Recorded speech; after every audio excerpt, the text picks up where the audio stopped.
বাংলাদেশে আওয়ামী লীগ নেতাকর্মীদের উপর সহিংসতা ও নির্বিচারে গ্রেপ্তার নির্যাতনের অভিযোগ তুলে নেদারল্যান্ডসের আন্তর্জাতিক অপরাধ আদালতে আনুষ্ঠানিক আবেদন দাখিল করা হয়েছে।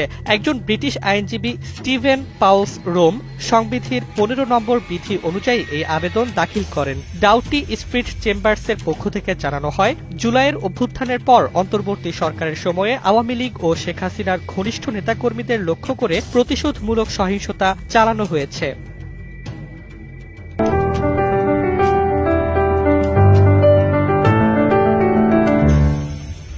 আবেদনে দাবি করা হয়েছে 2024 সালের জুলাই থেকে এ পর্যন্ত প্রায় 400 নেতাকর্মীকে হত্যা করা হয়েছে, যাদের অনেককে পথে ঘাটে মব তৈরি করে পিটিয়ে হত্যা করা হয়। এছাড়া রাজনৈতিকভাবে সম্পৃক্ত থাকার অভিযোগে শত শত মানুষকে জামিন বা কোনো অভিযোগ ছাড়াই কারাগারে পাঠানো হয়েছে। আওয়ামী লীগের দাবি, এসব অপরাধের তদন্ত বা সুষ্ঠু বিচার দেশে সম্ভব নয়, ফলে আন্তর্জাতিক আদালতের হস্তক্ষেপ প্রয়োজন।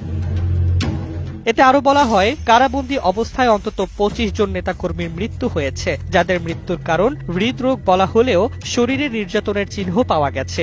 এই সঙ্গে সাংবাদিক, বিচারক, আইনজীবী ও শিল্পী সহ বিভিন্ন শ্রেণীর মানুষও একই ধরনের নিপীড়নের শিকার হচ্ছেন বলে দাবি করা হয়েছে। আইসিসিতে উত্থাপিত আবেদনে উল্লেখ করা হয়েছে, অন্তর্বর্তী সরকারের পরিচালিত কথিত ডেভিল হান্ট অভিযানে মাত্র 12 দিনে প্রায় 18,000 মানুষকে গ্রেপ্তার করা হয়। পরে ইমিউনিটি অর্ডার জারির মাধ্যমে অভিযুক্তদের দায় মুক্তি দেওয়া রাষ্ট্রীয় পৃষ্ঠপোষকতার প্রমাণ বলে আবেদনকারী পক্ষ যুক্তি দেখিয়েছে। আইসিসি এখন অভিযোগের গ্রহণযোগ্যতা যাচাই করবে। তা গ্রহণযোগ্য হলে আন্তর্জাতিক তদন্তের নতুন অধ্যায় শুরু হতে পারে, যা বাংলাদেশের রাজনৈতিক পরিস্থিতিকে বৈশ্বিক আলোচনায় আরও একবার কেন্দ্রস্থলে নিয়ে যেতে পারে।